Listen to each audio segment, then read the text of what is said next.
It's finally time to decorate for Christmas, get into the Christmas spirit. Actually, looks pretty good. All books that I'm actually really excited to read. The Christmas spirit has to be a vision board. And I was meaning to do this last week or the week before, and now it's currently the week of Thanksgiving. Sometimes depends. I would rather put things up after Thanksgiving and like actually enjoy November, but I am going on vacation in December, and so I feel like if I wait until after Thanksgiving to put up the Christmas decorations, I'm really only gonna have like 2 weeks to actually enjoy the decorations, because I'm definitely the person to take down everything the night of Christmas or the day after Christmas. So I already have my wreath up right now, and I have like the whole house looks discombobulated because I have all the boxes and bins of Christmas decorations out, and I kind of just moved everything around. The only thing that I don't think I'm going to be able to do today is the tree. So that's my plan today. I'm hoping that this can kind of just be a chill Christmas decorating, getting in the Christmas spirit, baking, reading vlog, where we can just spend a few days together and get into the Christmas spirit. Currently, I have a cheesecake in the oven. I think it has like 3 minutes left, so it's almost done. I then have to like let it sit in the oven while it's cooling down for like 30 minutes. This is my first ever attempt at cheesecake. If it's not good, like that's okay. It's just for me anyways. And then hopefully like if it is good, there's a timer, 1 second. Okay, it says it's supposed to be jiggly, but be firm on the outside when you press it, and that's exactly what's happening. So I just like cracked the door. Here, let me show you. Cracked the door, and the actual oven's off, and it's supposed to sit in there for like another 30 minutes. So we're gonna let her do its thing, and we'll be back for that. I know for cheesecake, you're supposed to do a water bath, and I did do a water bath, but I was watching a lot of tutorials and different ways of doing things, and a lot of people are actually doing the water bath underneath the rack, and so it's not actually sitting in the bath, and therefore there's no way that the water could accidentally get inside, and that would be something that would happen to me. Cross our fingers, we're hoping that this turns out good. I'm hoping that I can try it tonight. I know it has to sit in the fridge for like at least 6 hours, and that's why I made it early this morning. So I have some Christmas ambiance on. I'm gonna spend the next like 30 minutes while that is just cooling to try to decorate everything that I can, and then obviously, like I said, we'll do the Christmas tree a different day. That's fine. Here is the state of everything. I just kind of like pulled everything out. The only thing that I have currently decorated is my wreath.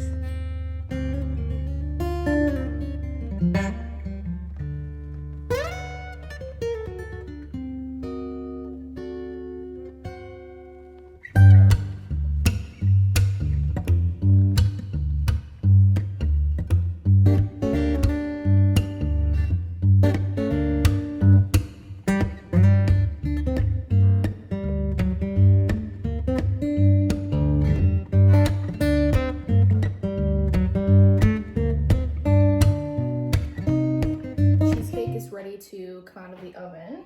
It actually looks pretty good. Now they say to have it sit on the counter for a few hours and then put it in the fridge for like 6 hours. So it's like 1 o'clock right now. So if I put it in the fridge at like, I don't know, 4, I feel like we could probably eat it around like 9 if we really want it tonight. So I'm really excited. And I'm pretty much done with decorating. It's really hard because we don't have much counter space, and the counter space that I do have, like I need it to bake and cook on. So very happy about this. I'm gonna go do all the dishes that are in the sink from baking this morning, and then we'll see what I get into a little bit later. I feel much better that the decorations for Christmas are up, and I just have to do the tree. Oh, and I also added this right there. That little round thing says Season's Greetings, and then it's just a little like, what is it, oven mitt? Here she is in all of her glory. You can't really tell, but like if I do this, it's jiggling, and the outside, like when I touch it, it's firm. It seems to be what it's supposed to be. So I'm gonna let it sit here for a good few hours, 2-3 hours before I put it in the fridge. I just finished opening up some book mail for my video over on TikTok, but I need to show you guys as well because all 3 of these are books that are right up my alley and that I'm honestly really excited to read. We all know dystopian romance is making a comeback, and I cannot be happier about it. Divergent is one of my favorite series of all time, and that is like peak dystopian romance. I think as of recently, it's becoming more of its own genre again. I know Quicksilver is technically like a dystopian romance, and I enjoyed that book. I'm really excited for Brimstone. Read Forever Pub sent me the sequel to Quicksilver, Brimstone. I'm actually so sad because this edition is actually so beautiful. I know they recently came out with the Quicksilver version of this edition, and I don't have that. I have like the indie cover with like the guy on the, guy on the cover, which is not my favorite. And it's so weird because when I went onto Goodreads and I looked at my review, I literally gave Quicksilver 2 stars. I also rewatched my video review review that I did for that book, and I don't really remember much about the book. I can see why I would have rated it 2 stars based on my review, but I also think about when I read the book and just think about, like, I know it was not this past summer but the summer before, and I feel like I had a good time. Like, I think fondly of the book. So I think there was probably some like writing errors, and I know I talked about how I didn't really like the romance, but I remember reading that book very quickly. So I don't want to really write off the series yet. I want to give the second book a chance, and I've been seeing really good reviews for the second book. And now that I'm like back into fantasy, I feel like I'm also like back in my dystopian era as well. So I thought I would give the second book a chance. But look how gorgeous.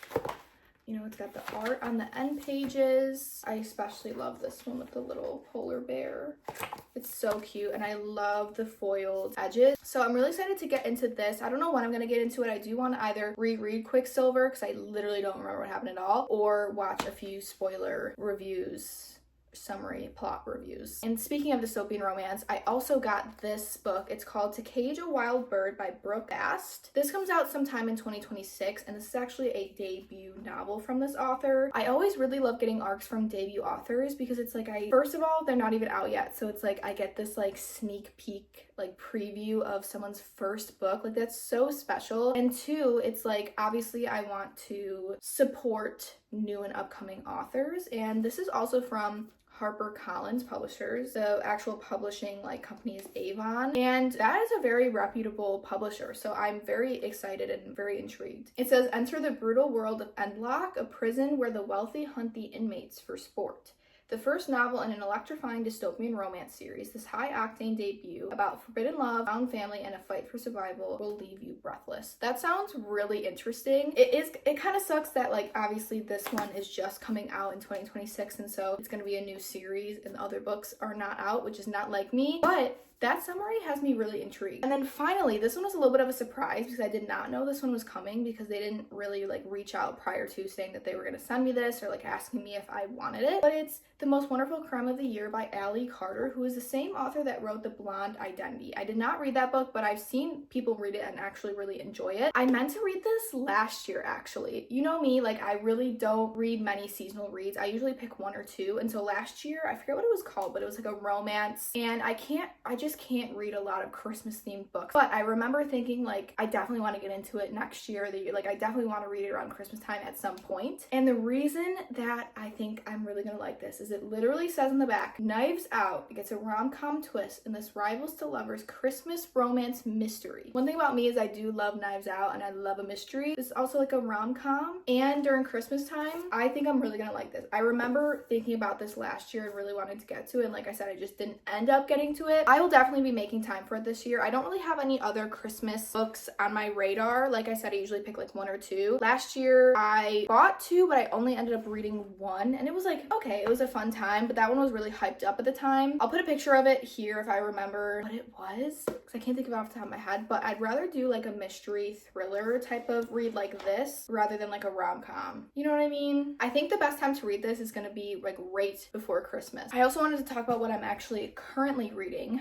Mostly I'm listening to The Housemaid by Frida McFadden, because the film comes out December 19th. So I actually read The Housemaid 3 or 4 years ago. I feel like a lot of other people can relate to this, but when I started getting back into reading about like 4 or 5 years ago, it was using Colleen Hoover, Allie Hazelwood, and Frida McFadden. The Housemaid was my first read by Frida McFadden. So I didn't really know if I really loved it because it was my first Frida McFadden, because every single other Frida McFadden book that I've read, I've really disliked. So I always thought like, okay, did I love The Housemaid because it was my first Frida McFadden, or is that book just actually written different? And now that I'm listening to it, I do have to say, I think that this book is just written different. I have not read the other, is it 2 or 3 books that come after The Housemaid, like The Housemaid's Watching, whatever the other ones are. But I remember really enjoying The Housemaid, and the twists ended up like actually getting me, and I felt like her writing in The Housemaid was actually pretty decent. So when I'm re-listening to it, I can actually vouch for that. I do feel like the characters are pretty like in depth. I think in a lot of her other books they're very unlikable and they're very surface level, and the plot twists are just like either really out there and don't make any sense, or it's something very predictable. Whereas I really feel like there are good characters in The Housemaid. There's a lot of layers, and what you would assume is going to happen doesn't end up happening. So I could reread it physically because I do have the book. But I think it's kind of fun to listen to it on audiobook. I've just kind of been doing that on my walks and when I'm driving, just around the house and everything. I think I'm like 25% of the way through. But yeah, I wanted to read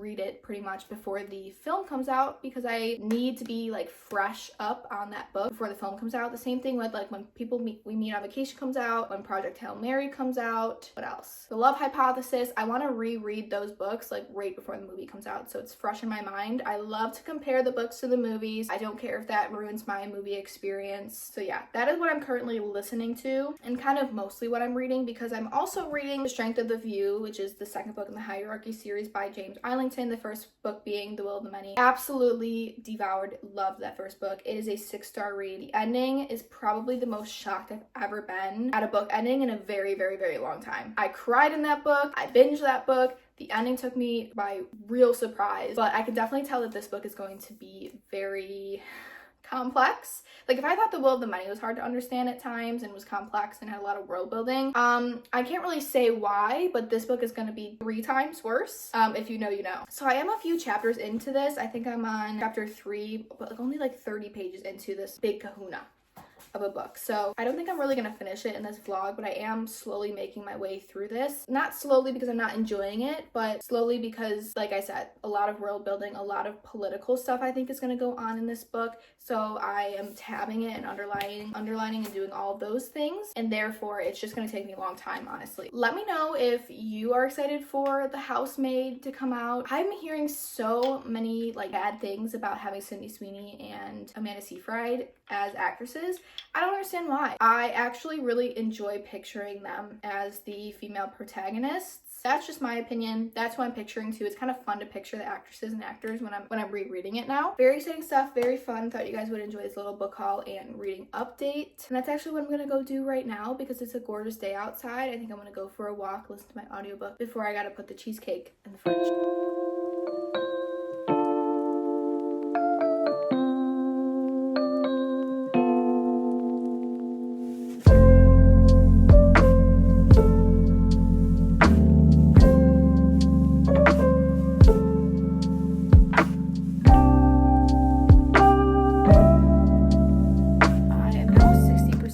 Through The Housemaid. I've just been listening to it while I've been doing stuff around the house. I went for my walk, which was really nice. What I was saying earlier still stands. This book is actually written different than her other books. I don't know if it's because she just took more time than her other books, because don't get me wrong, I have definitely been in a book slump before, and I'm like, okay, in order to get myself out of this book slump, I'm gonna read Freida McFadden. She's definitely good for that. Very binge-worthy books for sure, but they're really just, they have no substance to it. I'm so sorry to say. And also, like, here's my stance on it in my opinion, and then we'll move on. If you're coming out with 3 or 4 books a year, you can just like know just from that they're probably not good quality. And you know, to each their own. People like different things and that's fine. Some people just absolutely stan Freida McFadden. That's totally fine. But when I'm just comparing a lot of the other books that I've read from her to The Housemaid is just built different, and I stand by that. I'm also really enjoying the audiobook narrator. You can't really tell as much when I listen to it on like 2.5, 2.7 speed. The characters in the book are from Winchester, which I believe is on Long Island, or it has to be somewhere close to New York City, and the actual narrator, you can tell, has like a Long Island accent. It kind of like muffles a little bit when I listen to it really fast, but in some words I'm like, whoa, that was a very thick accent, and then I like slow it down, very thick Long Island accent, but it like makes sense for the whole story and everything. And I don't know why I didn't put 2 and 2 together before, that she's from Long Island, or at least her job and like Nina and Andrew are from Long Island. I watched Wicked for the first time. Like, I know that's terrible. For the first time yesterday, because here's the thing, okay? It's not that I don't think I would like it. It's not that I've been like putting it off for any particular reason. I have tried to watch it months and months ago, probably twice. I get like 20 minutes in, maybe half an hour in, and then I always sit down and don't like, and to watch it when I don't have the 3 hours to sit down and watch it. And so either I stop it because I have to go and do something, or I stop it and I just kind of like forget about it. But I will say I did really enjoy it. I sat down at like 6:37 and just watched it for the whole night because yesterday was my rot day after work. It's exciting because I've actually never seen the play. So this is my first exposure to Wicked. I haven't really looked up like the summary or anything like that prior. So all I knew it was kind of like the backstory of the Wicked Witch of the West. But other than that, I really had no idea what it was about. So I'm excited to see what happens in the continuation. So it's like a film, TV, movie adaptation. Catch up with me.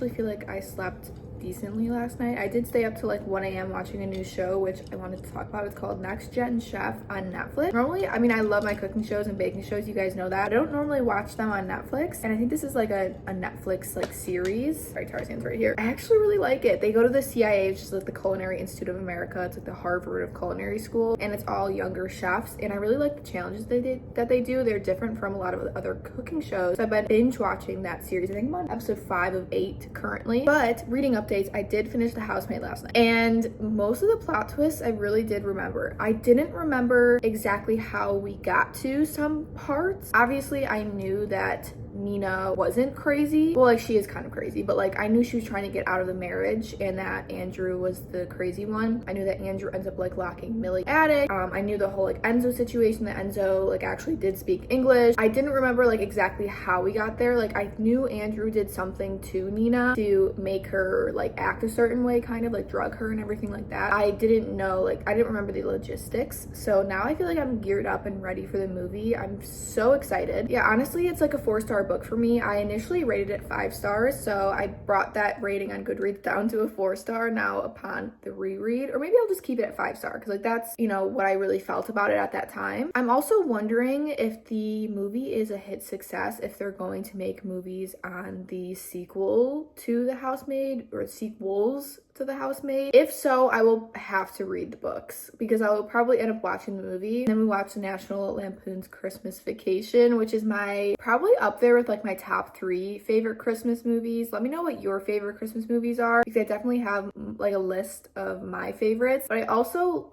watch them different parts of December. So National Lampoon's, Polar Express, those are 2 that we always watch like right before Christmas, either like 2 days before Christmas or Christmas Eve. That's why we're gonna have to rewatch National Lampoon's on Christmas Eve. That's like a tradition of ours. But top 3 Christmas movies, let's talk about it. I have to say National Lampoon's obviously is up there for me. And when I think about it, there is one movie that just feels like Christmas. It is so nostalgic. And when I think about it, I don't know if I would always like consider this like, oh, it's one of my favorite Christmas movies, but whenever I think about it, and the one Christmas movie that like makes me feel nostalgic and every time I watch it I'm like, oh, it feels like Christmas, Santa Claus. Now I do love Santa Claus 2 as well, but there's something so magical and so special about the first Santa Claus. I don't know what it is about it. I love that movie so much. That's one that I don't like need to watch right before Christmas, but like I watch it probably twice during December. And the third one is so cliche, and it's like, this is everyone's favorite Christmas movie, but like it probably is for a reason, and it's Elf. Like, Elf just has everything you'd want in a Christmas movie. It feels nostalgic, it feels like Christmas. It's also in New York City during Christmas time, which is just so magical. And then you have like the comedic aspect of it, because obviously it's absolutely hilarious. Will Ferrell plays the most perfect Buddy the Elf, but it has just the right balance of Christmas and just like funny stuff, and like the setting is perfect. There's just like, there's nothing about it that I don't like. So I'm sorry if that's cliche, but it definitely is in the top 3 for me for Christmas movies. Now, honorable mentions, because I really come alive during the Christmas time and I really take my Christmas movies and films seriously. Definitely one has to be Klaus, which is one of like it's a newer one of mine because that recently came out on Netflix. I want to say like a few years ago. And it's basically like a cartoon, but it's such a feel-good cartoon. Postman goes to this really small like isolated island. He has to like get a certain amount of letters. He's basically basically like being punished by his father because he's like a nuisance. And on this island there are two families that like are feuding, and so it's a very like dark, grim place. And he stops up at this one like older man's house, like up in the woods, and it's this guy with a really long white beard. In his free time he makes toys, so he has a bunch of toys in his like garage area, and he brings it down and like ends up giving it to one of the kids in town. All the kids start sending letters to this man for gifts, and so that's how it all starts. And they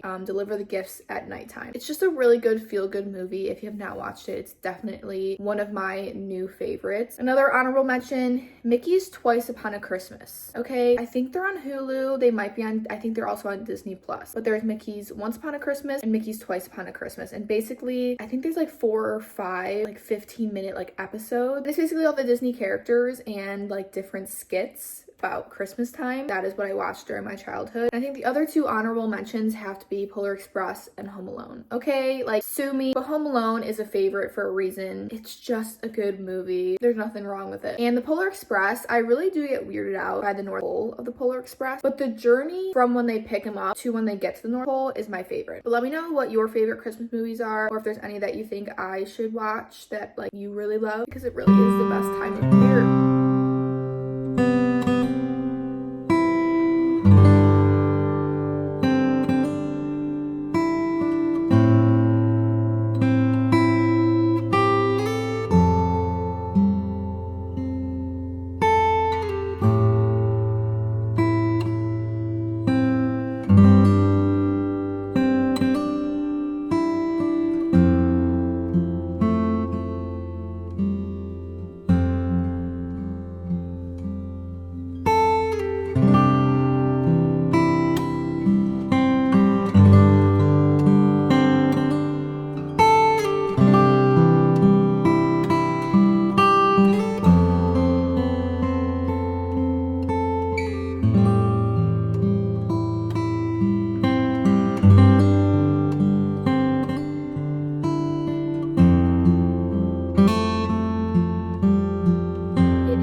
Since I talked to you, and I finally was able to put up the Christmas tree today. I also put up this little one, or my husband put up this little one in our bedroom, which I wasn't really gonna do this one. This was from my old apartment. We were used to have the like, I don't know if it's called vault, I don't, it's not called vaulted ceilings, but like the slanted ceilings, so we could not put a big Christmas tree in there at all, and this one fit perfectly. But now it's so cute in our bedroom with the colored lights. Just having a little Chobani, 20 grams of protein, peaches and cream drink. This is really good stuff. I love Chobani. I just walked for a little bit on the treadmill, and it's like 9 p.m. Anywho, I feel so accomplished today that I was able to finally finish decorating the house for Christmas. We also added some fairy lights kind of around the window and around the cabinets in the kitchen, and it looks so cute. It's so comfy and cozy. I'm really happy with it. And now you guys are able to see kind of what I was talking about with my theme that I have going on, which is really cohesive, and every year Home Goods usually puts out a little bit more of that theme, so I'll add more and more ornaments. But I started Can't Get Enough by Kennedy Ryan, an audiobook, while I was decorating the tree. And this was kind of like an on a whim, in the moment decision, because I have been trying to read The Strength of the Few, and by trying I mean I've been thinking about picking it up, and then for the past week, other than listening to The Housemaid, I have not been reading. So I don't know if it's just like I'm having a slump with physical books, or maybe because I read The Will of the Many not too long ago and it was a 700-page book, and now I'm going into another 700-page book. I just have a lot of other things going on in my life. I've been working a lot, and a high fantasy, sci-fi fantasy book is a lot to have to pay attention to and to keep your mind focused on, that maybe right now is just not the time. I'm gonna put it off and maybe pick it up towards the end of December. I think that's just the perfect thing for me to do right now so that I don't further myself into a book slump. So I started listening to it. I got 15% of the way in while I was decorating, and one, I really love the narrators. It is dual POV, so we have Hendrix's POV and then Maverick's POV, and I really love the narrators. Like, you can just tell that like they are just bringing this book to life, which I really love. If you don't know about Kennedy Ryan or her Skyland series, the first book is called Before I Let Go, which I think is a very popular book, but I don't know if many people know that it is a part of an interconnected series. Off the top of my head, I forget what the second book is called. And the third book is Can't Get Enough. So there's 3 books in this interconnected series, and it is now finished. And each book follows a different friend in their friend group. Both the first 2 books I think I really loved equally. The first one was kind of like a second chance romance, which was just super sweet, and I really love how Kennedy Ryan wrote that romance. The second one was more of like a failed marriage, a divorce situation, transformation and then her finding herself and then also finding love. And then I'm really excited for this third book because the third friend, Hendrix, basically like doesn't really want a family. She is a business owner. She's kind of like got herself very successful, is very set up, and she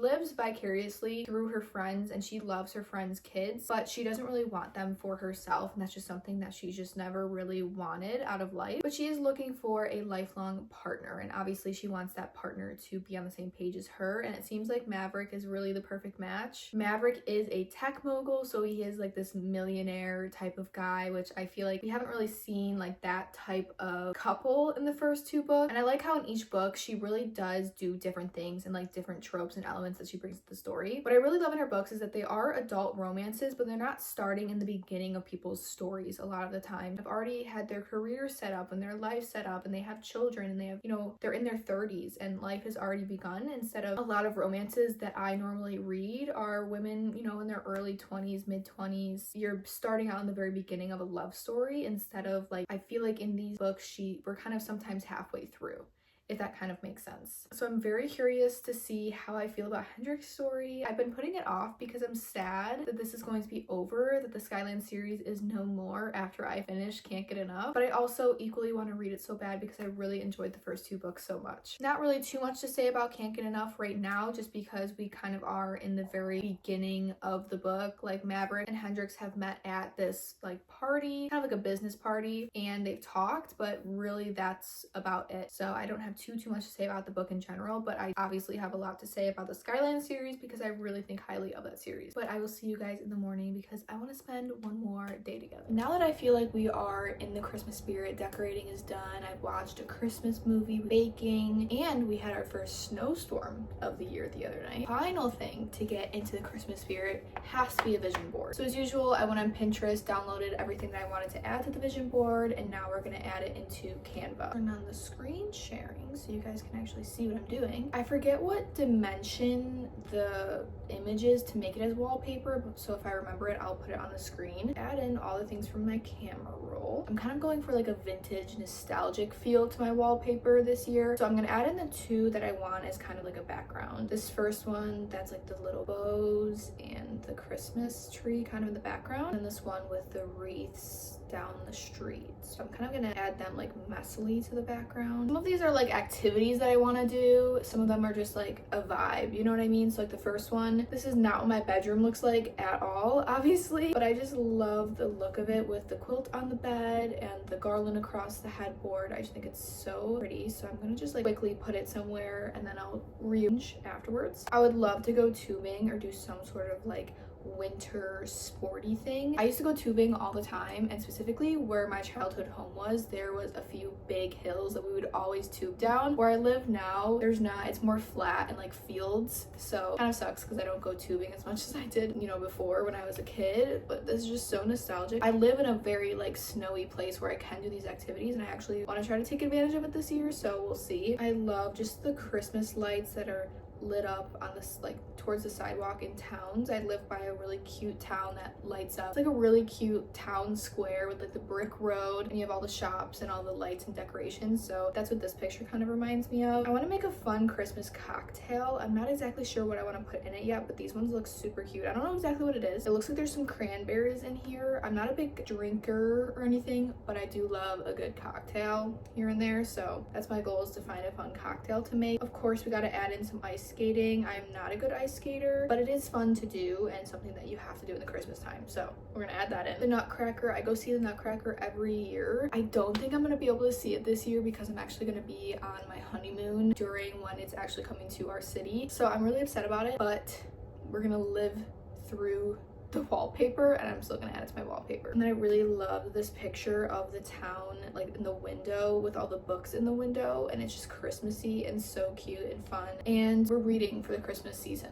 Okay, I just love everything about this picture of some fun Christmas sweaters, because again, I live in a cold climate, so I can actually take advantage of wearing Christmas attire and just winter clothes in general. So I really like this picture of all the fun Christmas sweaters. Of course, we got to add in a picture of a Christmas themed book. I will not be be reading The Christmas Tree Farm. I'm just not into that. I'll watch a Hallmark movie. I don't really feel like I want to read a Hallmark type of book, but we're gonna add it in here for the vibes, and she's got really cute Christmas PJs on, so it can be added to the vision board. And I really like this one with her Christmas coffee and Christmas PJs. I really need to invest in some more Christmas or just PJ sets in general. I have 2 PJ sets. I want one that's like a designated Christmas time PJ set, but I also just need, like, I want to actually look cute going to bed or waking up in the morning. So I do want to invest in some more PJs, and so I'm manifesting that through adding this picture to my vision board. And then this picture of this girl who made cookies, hot cocoa, and is watching Home Alone. If that isn't me,